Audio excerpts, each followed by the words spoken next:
Nature is made possible by public television stations, your gas company, and America's gas industry, developing new sources of gas energy and ways to use gas more efficiently for more than 160 million people across America.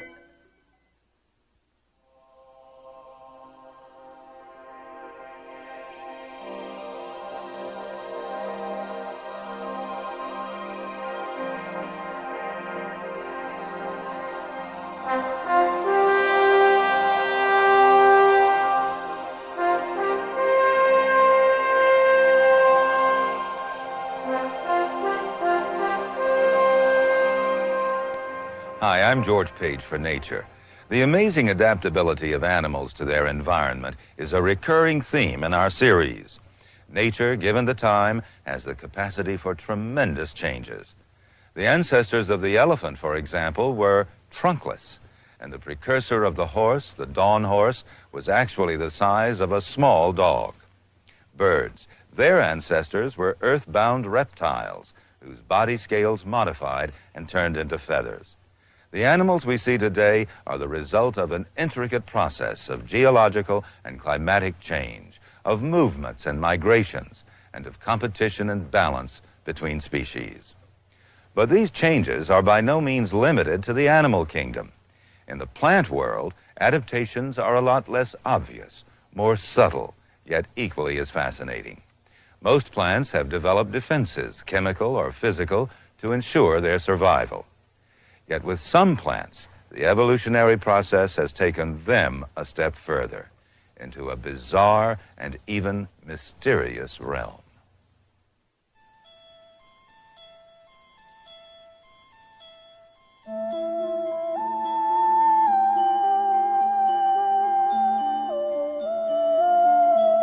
Beautiful and very deadly.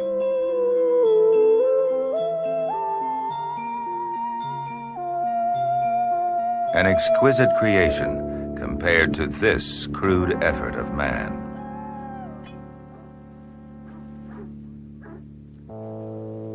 It's hard to believe that this was still in use until quite recently, an iron-toothed horror that smashed a man's leg bone to splinters and left him crippled for life.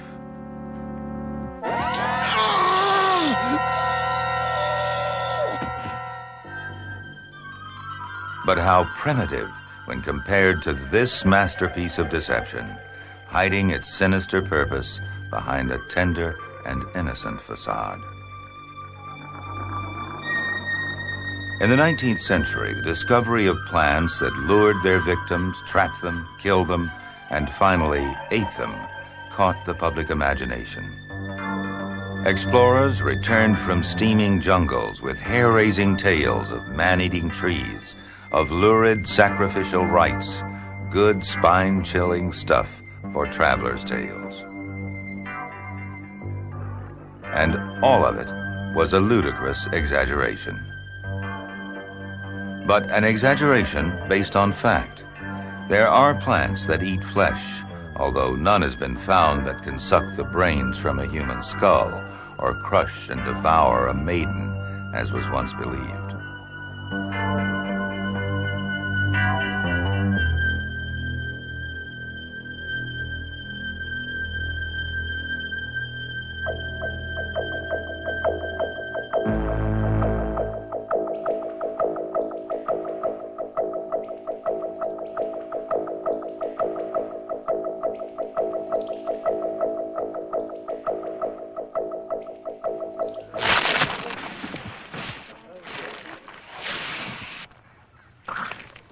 Usually, plants are passive victims, victims of gargantuan vegetarian appetites.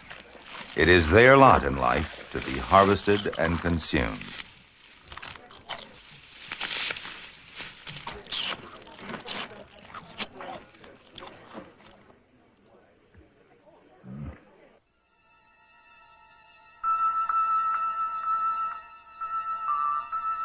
The boundless productivity of plants depends upon leaves to trap the sun's rays and roots to absorb nutrients from the soil. But nutrients can be found elsewhere. wrapped up in convenient little packages called animals.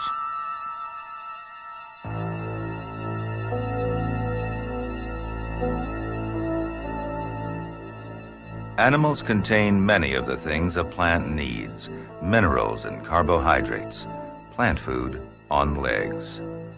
And it's the legs that are the problem. Animals are mobile, and plants on the whole are not. How does a plant catch a moving target? The answer is deceptively simple.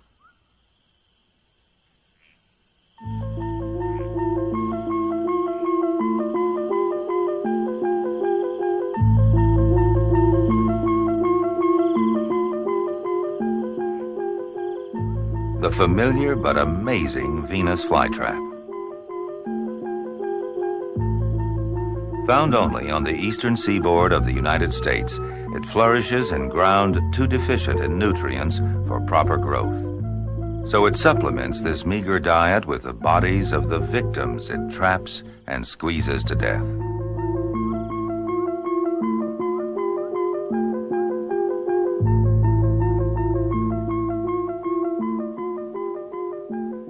Each plant has about half a dozen leaves. Each leaf is a trap, which can be used several times. The two sides of the trap resemble two slices of juicy raw meat, irresistible to certain insects.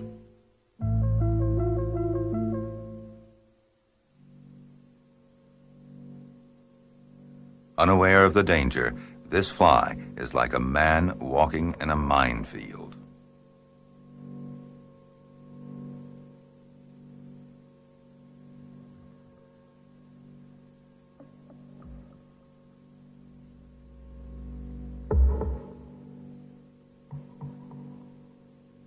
The plant lures its prey by color, scent, and food. Glands around the lip of the leaf exude a sweet-tasting nectar, which, in addition to the scent and color of the leaf, persuades an insect to try a taste of honey.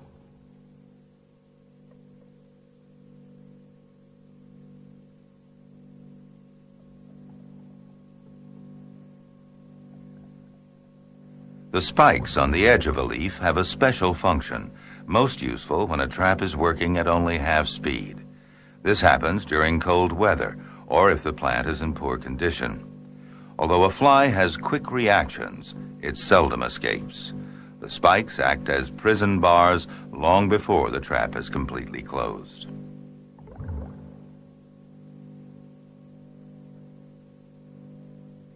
The way the trap closes and what makes it close seem more the product of fiendish invention than of nature. When a trap is set, the sides of the leaf are open in a V and face upwards. On the surface are 6 hairs, 3 on each side. These are triggers that spring the trap. It's almost impossible for an insect to walk across a leaf without touching one of them, but it's more complicated than that.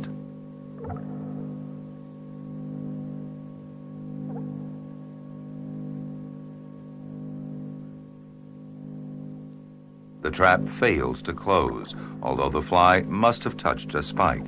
And again, the same result. But there's nothing wrong with the plant. For a trap to close, either 2 separate trigger hairs must be moved or 1 trigger hair moved twice, within the space of 2 and 20 seconds. This prevents the trap from being closed by accident, by a bit of dirt carried by the wind, for example. A needle bends the hair once, nothing happens. Twice, wham. The trap can grip very, very tightly, as you can see.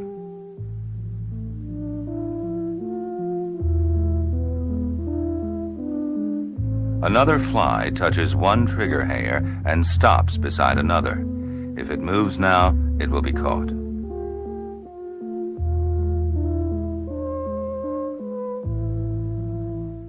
But how exactly does the trap operate so quickly and with such power? It seems to hinge along its center, but does it?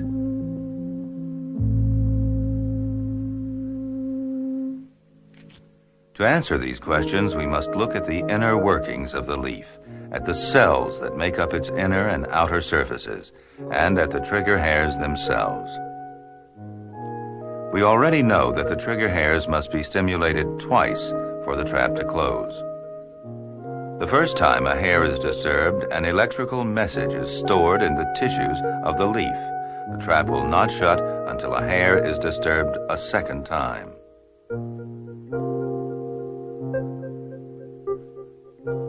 Another impulse spreads out through the leaf and reaches the outer surface cells, which instantly grow in size by 25%. With the outer cells suddenly bigger than the inner cells, the side of the leaf is bent inward. The trap closed because both sides have grown together. But how does the trap open? Like the closing, it's a growth process. But this time, the inner cells increase in size, forcing the two halves of the leaf to flex apart.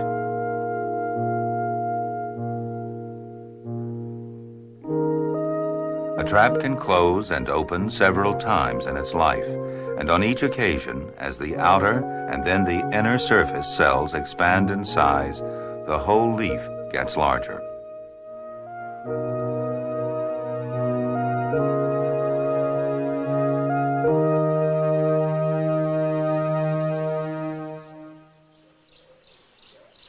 A plant can quickly distinguish between what it can eat and what it can't. Unless it's digestible, it won't stay closed for long.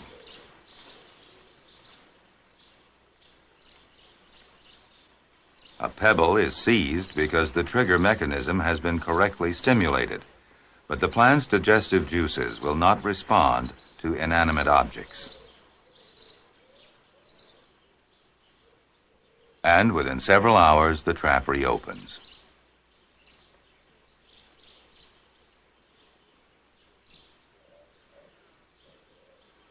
If fed a piece of meat, it may take a full week to reopen.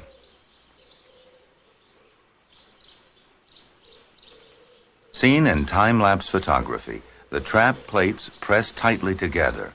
Digestive juices are secreted onto the meat and can be seen at the bottom of the leaf.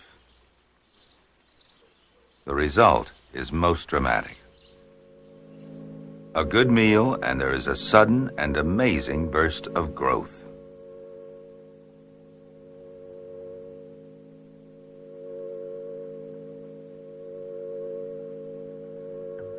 It's this ability to digest flesh that enables the Venus flytrap to gain the precious nutrients on which all plants thrive.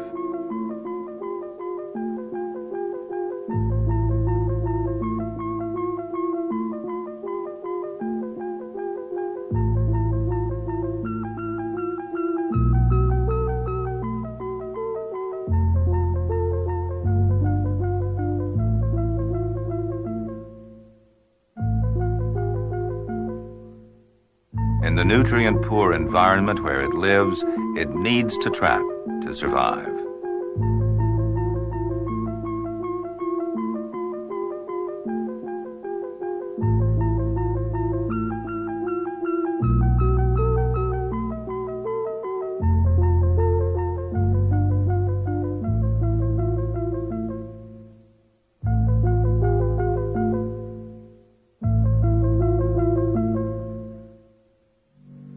These death traps serve another purpose as well.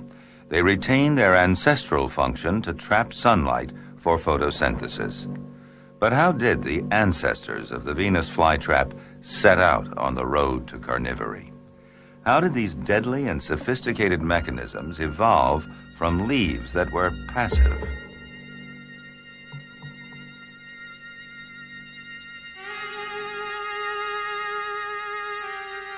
Most plants fall victim to animals, their leaves assaulted by browsers.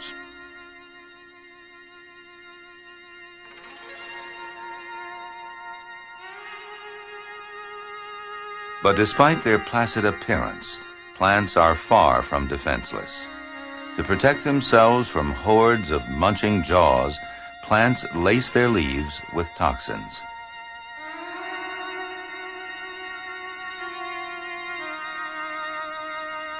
Some, like the sensitive mimosa, fold their leaves at the first hint of a bite. Others hide behind batteries of needle-sharp thorns or employ pugnacious ants as bodyguards. The Central American acacia does both. The ants live inside the thorns and feed upon nectar and protein provided by the plant. In return, with sharp jaws and a fearsome sting, they defend their acacia against all comers.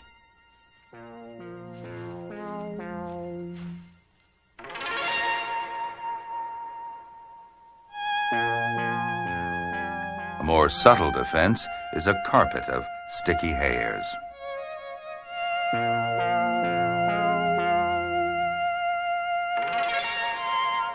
Faced with this sort of welcome, a marauder might think twice before landing, for these plants mean business. Plants must protect their flowers and seeds well from hungry weevils and beetles.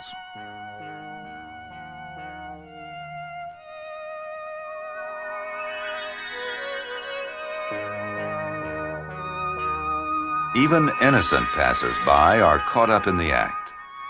Those too fragile to tear themselves free just struggle in vain.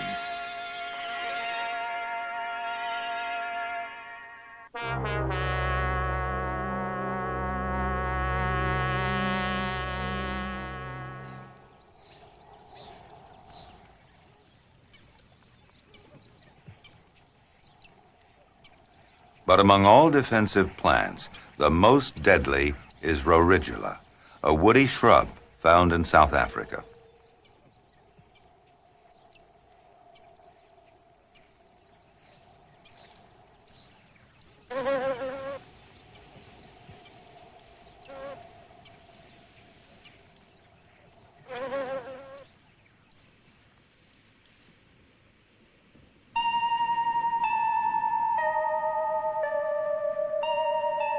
This plant is so smothered with victims and sticky glands that scientists long assumed it must be carnivorous.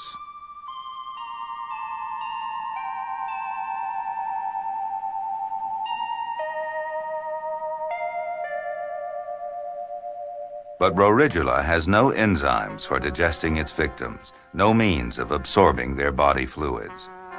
The deadly gum is merely a defense to trap those that would eat the plant, and it makes no distinction between friend and foe. The result would seem to be a great waste of life.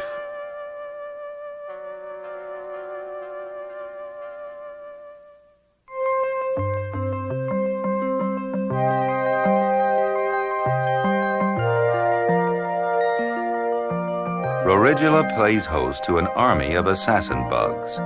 Their body surface and the architecture of their feet enables them to negotiate the glutinous leaves with complete safety. Their food comes to them. All they need to do is wait and watch. The plant does the rest.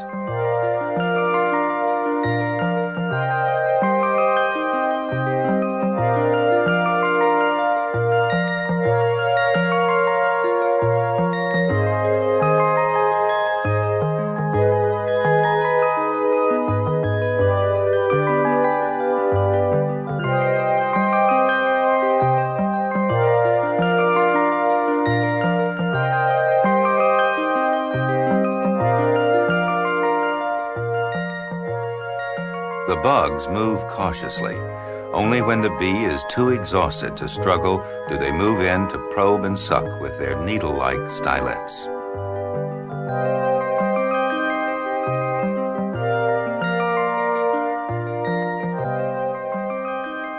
The bugs draw food and gain protection from the plant's extraordinary defenses.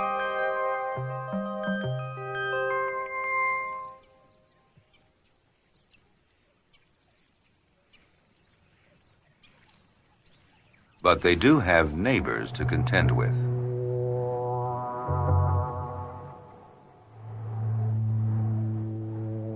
And although the spiders feed upon the plentiful crop of insects caught for them by the plant's defensive glue,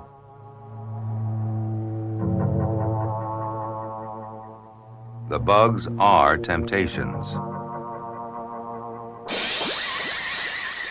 not to be resisted.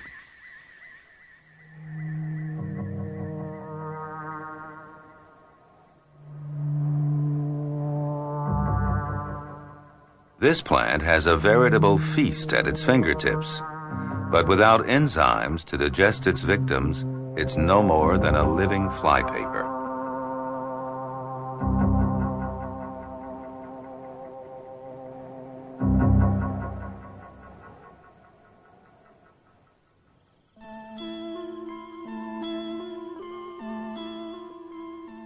But there are plants that have made the next crucial step, whose ancestors, like Rorigula, may have trapped insects for defense and killed them, but could not digest them. In time, these plants evolved digestive enzymes and refinements to attract victims.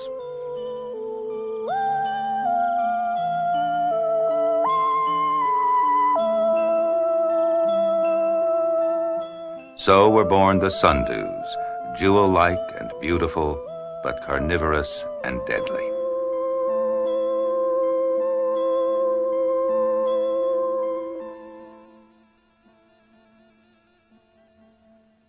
Sundews crop up all over the world in nutrient-poor environments like bogs, moors, even in semi-deserts.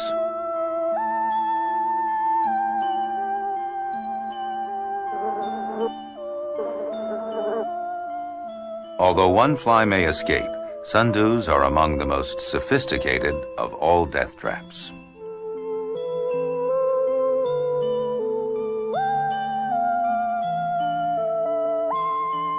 Two ants find their way onto a longleaf sundew. Ant number one, attracted by the sundew's color and the scent of its sugar-sweet droplets, is getting a hearty meal.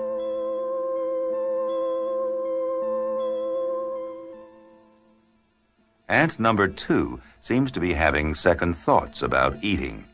At any rate, it has the good fortune to escape.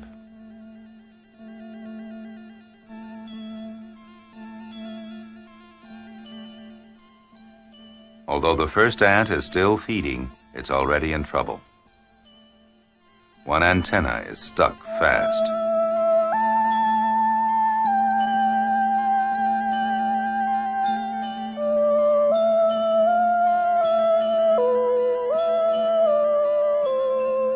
Now the ant has discovered its danger and makes violent efforts to free itself.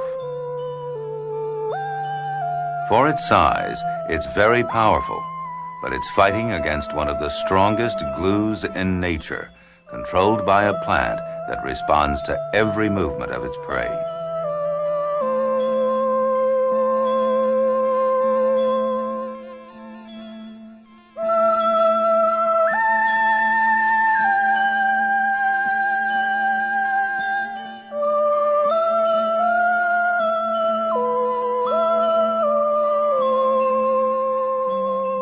Caught by the legs, the ant is being slowly enveloped. Its desperate struggles pull the droplets from the sundew's glands into a glutinous mass.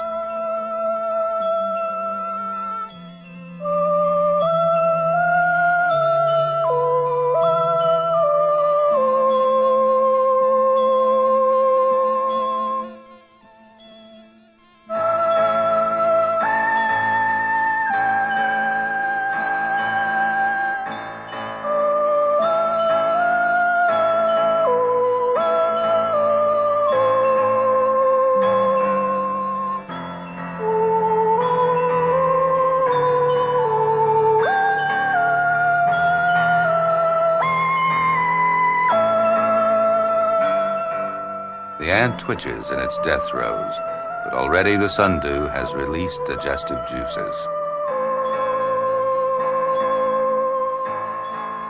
The plant has begun to absorb nourishment from its victim.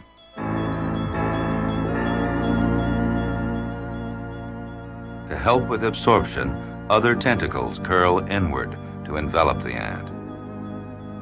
In this longleaf species of sundew, only the tentacles move, but here we see a roundleaf sundew closing on a mosquito. In this case, the leaf itself curls round in its embrace of death.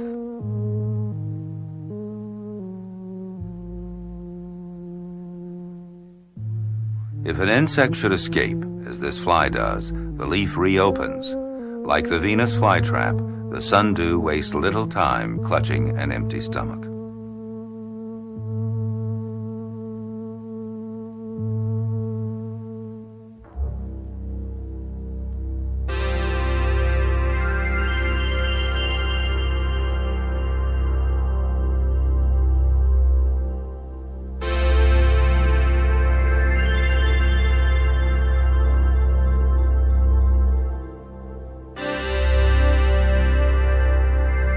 A mosquito is hatching on the surface of the water. Right underneath a cluster of sundew traps.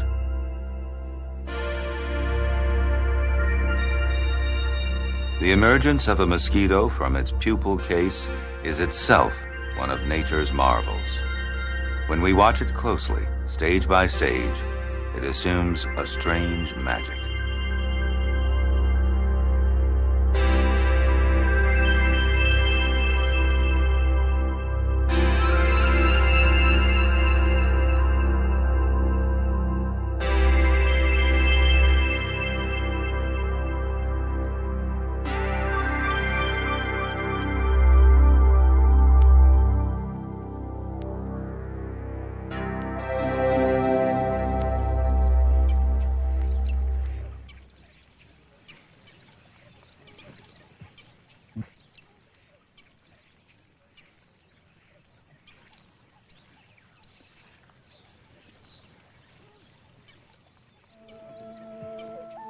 The first action of the newly hatched mosquito is to leave the surface of the water. Quite naturally, it climbs up the nearest piece of vegetation, the sundew stalk. With its proboscis, it explores a glistening droplet, its first taste of nectar and its last.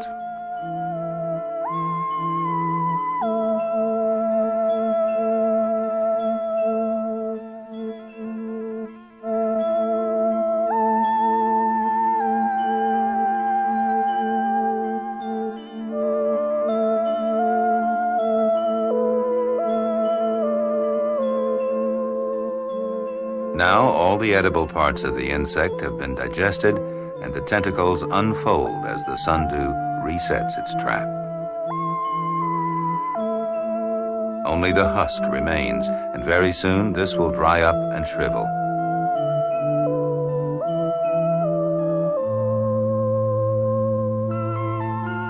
Back to the story of the second ant.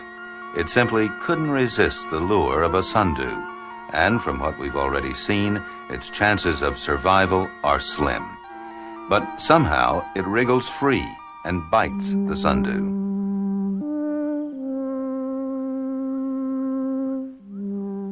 The victorious ant struggles off sticky-footed, perhaps wiser, and certainly very lucky.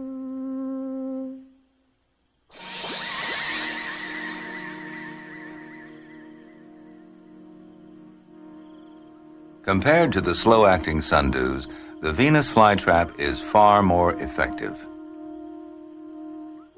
Because the two are closely related, it's believed that the Venus flytrap evolved from a sundew-like ancestor to cope with larger and more vigorous prey.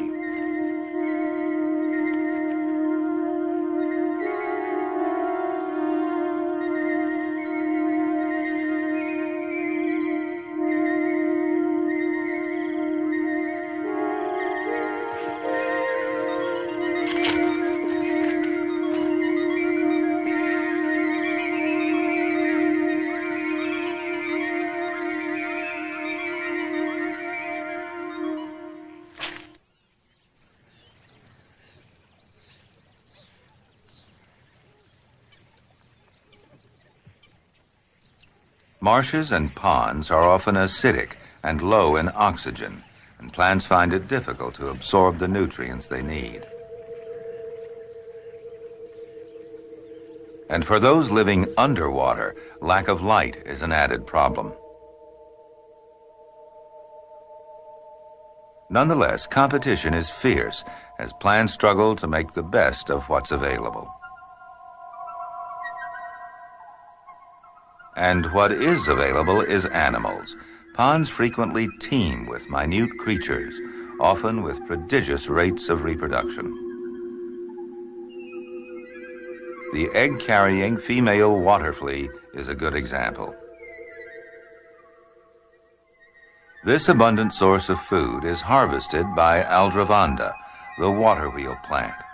An underwater relative of the Venus flytrap, it gets its name from the circular arrangement of miniature snap traps that cluster around its stem.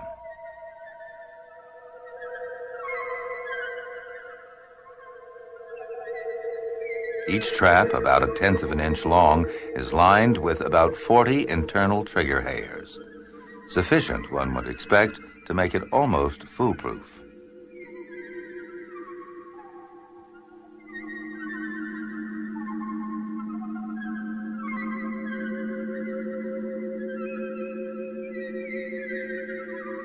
But when it's well fed, the trapping mechanism is repressed. A trap snaps shut in about 1/50th of a second, and it does this even against the resistance of the water. The force needed is not generated by cell growth, as it is in the Venus flytrap, but by the sudden release of a spring-like tension built up in the trap walls.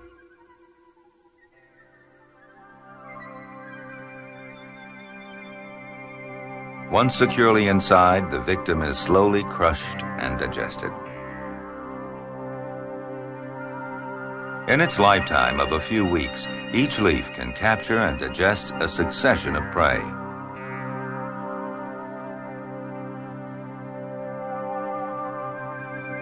The water wheel plant is widely distributed, from Japan and Australia to Africa and southern Europe. Although its land-dwelling ancestors undoubtedly had roots, the water wheel, like many water plants, does without them entirely.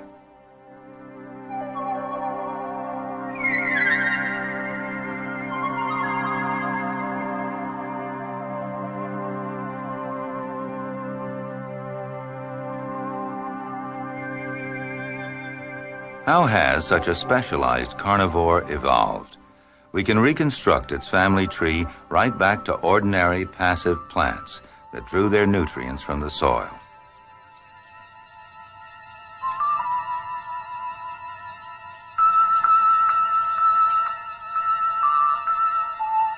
These ancestors evolved sticky stems and leaves as a defense against herbivores.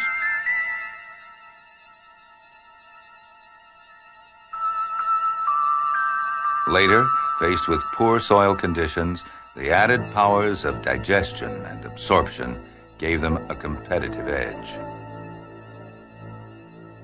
The evolution of these lightweight, sticky traps into the heavy artillery of the Venus flytrap allowed them to cope with bigger prey.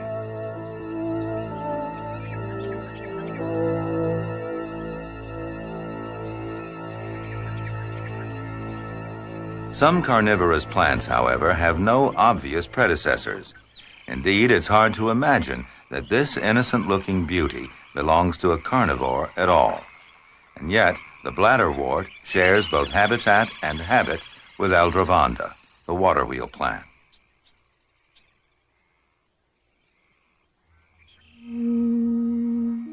The stem of the plant extends beneath the surface, where each branch carries a number of tiny bladders, each one a little death trap.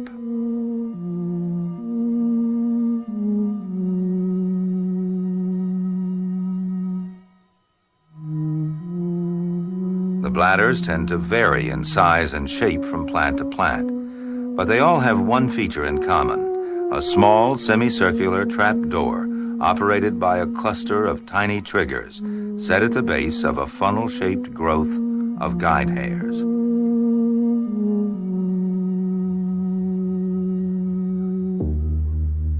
The guide hairs funnel a potential victim toward the triggers which work the trapdoor. The position of these triggers can be seen if we watch the needle-shaped splinter of colored glass as it drifts upwards. Where the splinter is now is where the triggers will appear.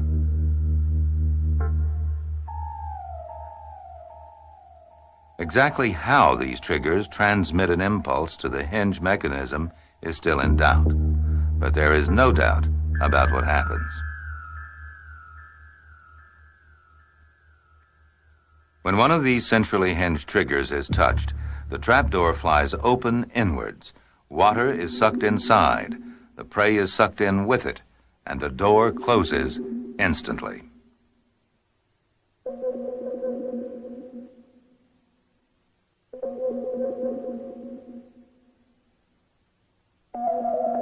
A trap operates in 1,000th of a second. Too fast to see, but not to hear.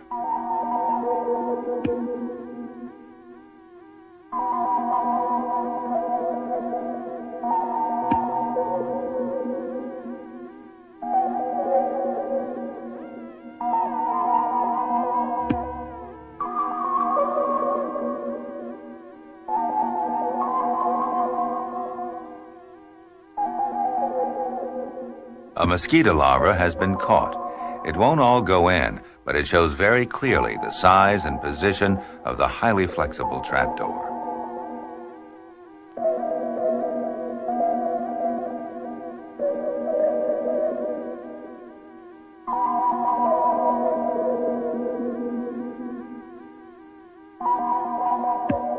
The guide hairs funnel it in, and that's it. Gradually, the rest of its body may be sucked inside. But if the larva proves to be too big, the bladder will probably die.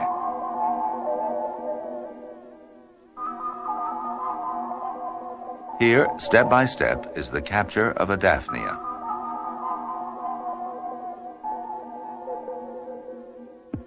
Less than 1,000th of a second.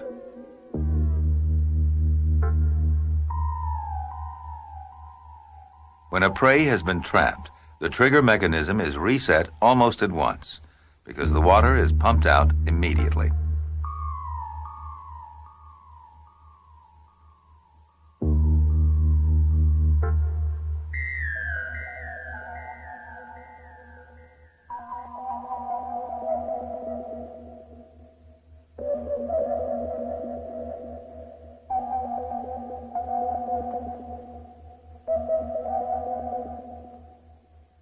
The bladder's sides spring out as an animal gets caught. Water and prey have been sucked inside. This Daphnia is caught by only a single antenna. However hard it struggles, it will never get free.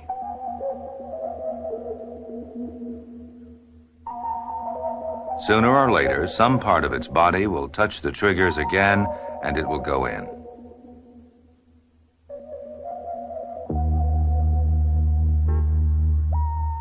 All along the margins of the swamp, thousands of traps are in action.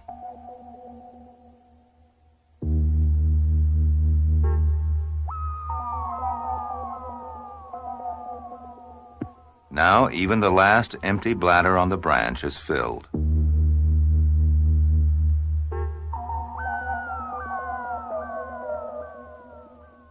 Viewed from below, the bladderwort waves gently in the sunlight, the only indication of the drama taking place beneath the placid surface.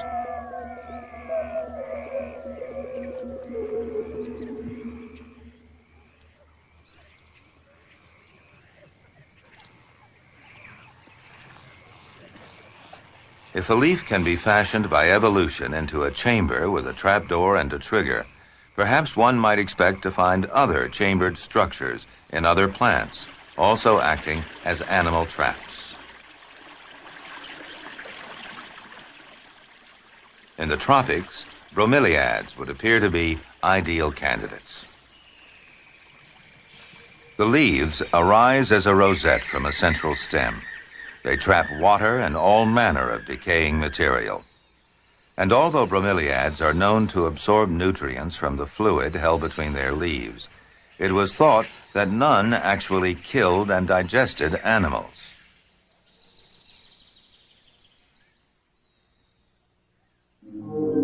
That is, until a recent discovery in the savannas of South America. This bromeliad has evolved all the trappings of a carnivore, an inviting but treacherous pool of liquid. Waxy leaves to clog an insect's feet and weaken its grip. And a means of drowning and digesting the foolhardy.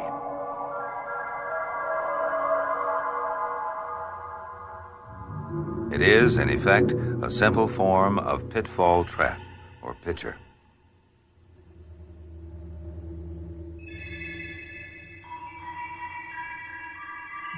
Pitchers have evolved quite independently at least 4 times. The Americas alone contain many species. They vary in deadliness, but all conform to the same vase-shaped design. In Australia, the exquisite thimble-sized cephalotus.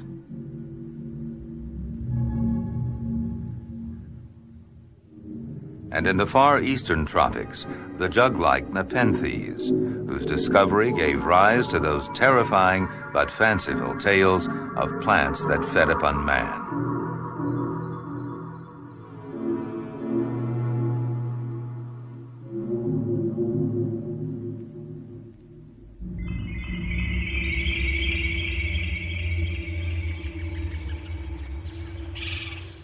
But the most remarkable of all these particular death traps is the Sarracenia pitcher plant, native of the North American sphagnum bog. Sarracenia derives its nourishment from prey caught in a cluster of horn-shaped leaves, pitfall traps. They have no moving parts and therefore seem all the more sinister. The entrance to the pitcher, liberally sprinkled with alluring nectar, gives no indication of the danger lurking in the horn that lies beneath the surface of the sphagnum moss. It's a horn of death, and this is how it works.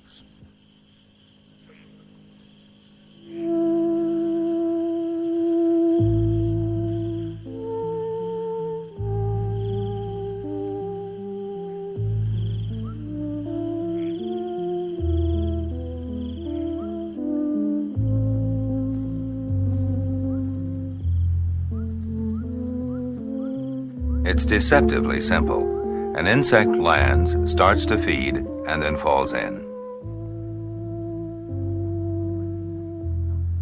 A wetting agent helps to waterlog it. It drowns and sinks to the bottom, eventually to become food for the plant. Simple, yes, but why did it fall in? The pitcher leaf is patterned with guidelines whose colors attract insects. The surface is covered with downward curving hairs. These, like the guidelines, lead eventually to a rich area of nectar.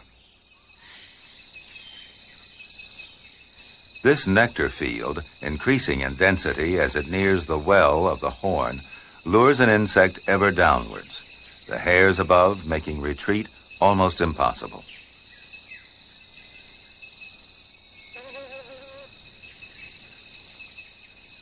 Attracted by color and scent, another wasp alights on the collar of the pitcher plant. It begins to work its way in toward the nectar field. Its antennae, acting as scanners, constantly test the surface in advance, picking up scent molecules and leading the way to where the nectar is richest.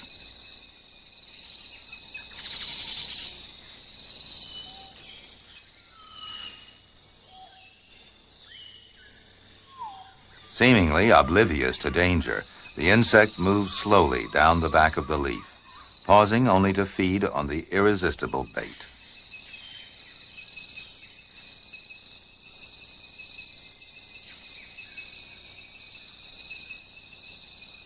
But now, as the wasp comes into the central zone, its feet begin to slip on the downward-facing hairs.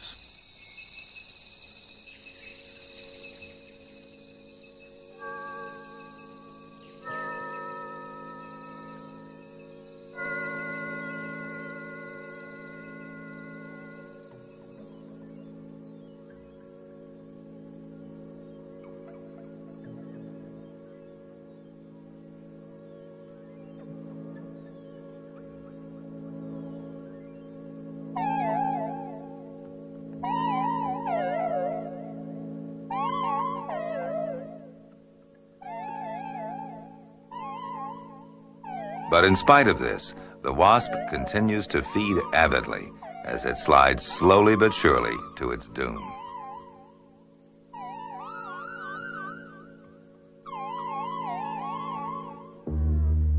This nectar may contain traces of a narcotic, so by now it's possible that the insect is drunk and weakened.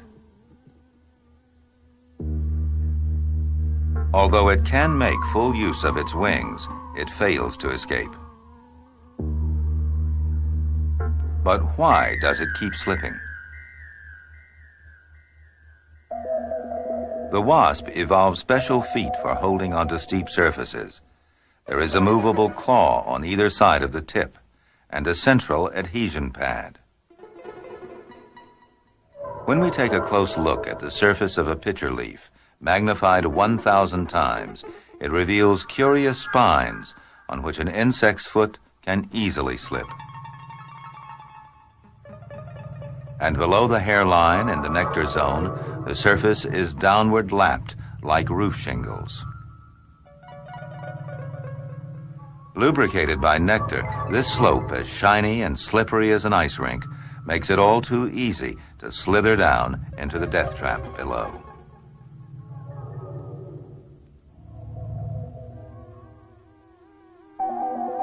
The dung fly is also attracted to this plant. A much lighter insect, we might expect it to have a better chance of keeping its footing.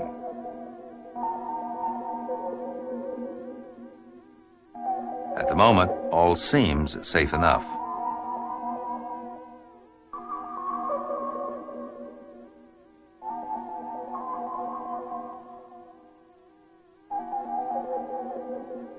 But when a dung fly ventures out onto the vertical surface, it starts to slide as helplessly as the wasp.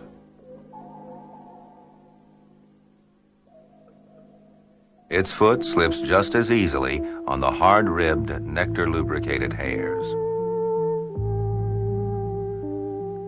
It topples backwards into the trap.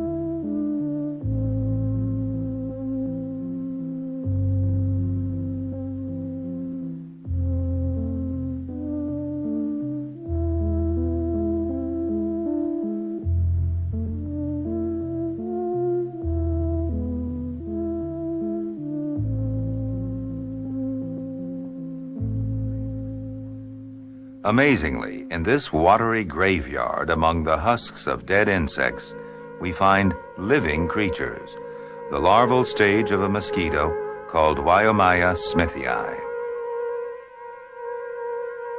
Far from competing with the pitcher for food, these and other aquatic larvae actually assist in the digestion of the pitcher's meal. Their jaws and enzymes help break down the victim's tissues, and their excrement is an easily absorbed fertilizer. For most insects, the pitcher plant is fatal, but for this little insect and others of its kind, the pitcher's horn of death has become a horn of life.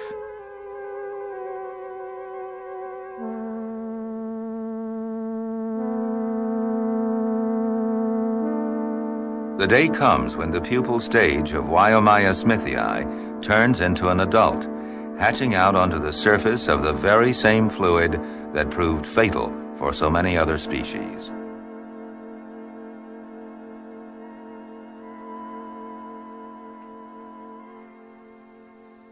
This little creature has no difficulty in keeping its footing on the wall of the pitcher plant. Off it goes, soon to return to lay its eggs.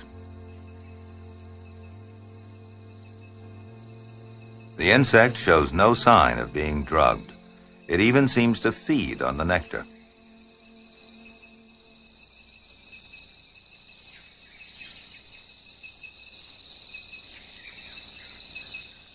No one has discovered how it avoids slipping on the surface, which causes the downfall of so many other species.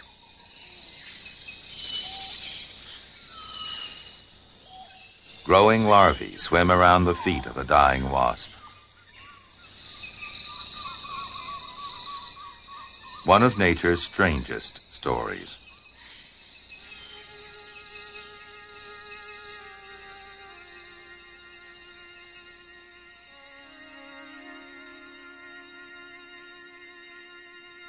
Sarracenia is but one of several variations on the pitcher theme, and though similar in principle, each one has evolved its unique answer to the problems of devouring animals.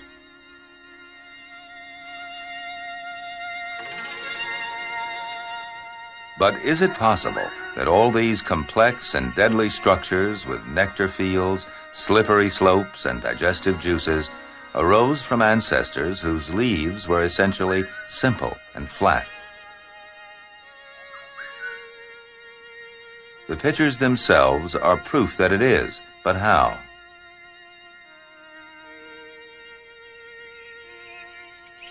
Leaves, even ordinary leaves, are extremely varied in shape.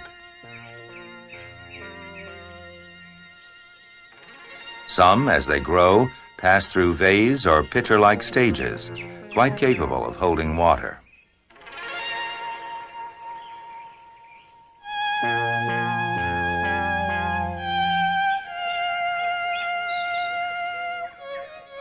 Some codiums actually produce permanent pitchers on extended leaf ribs.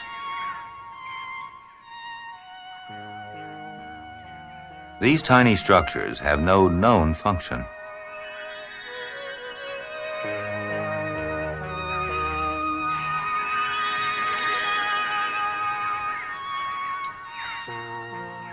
Others, like the teasel, form miniature lakes to prevent insects from climbing the stem.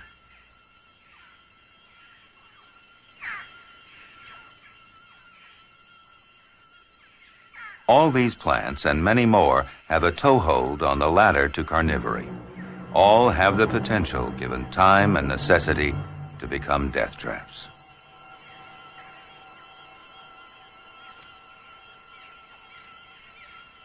And now the strange story of the evolution of death traps reaches an even stranger ending. Or is it a beginning?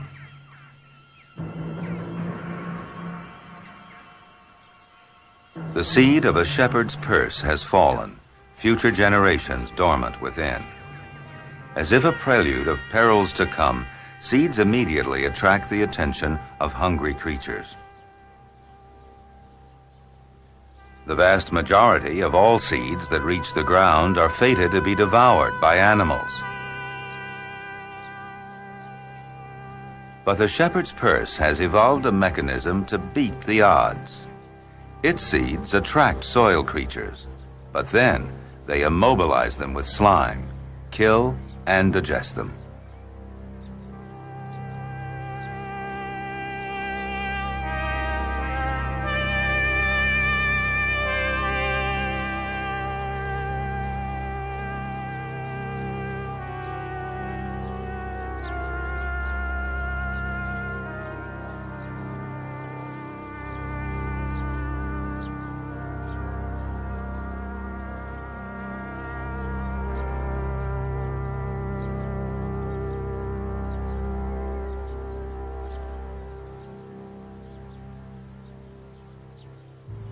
The delicate seedlings that emerge are fortified with a banquet of decaying worms and mites, their first battle over.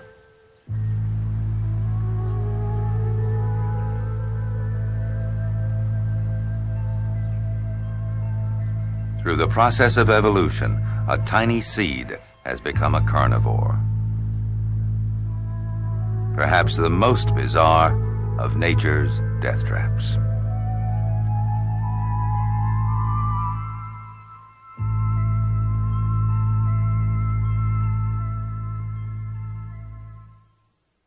Nature is made possible by public television stations, your gas company, and the gas industry, whose respect for nature and the environment is reflected in the underwriting of this series.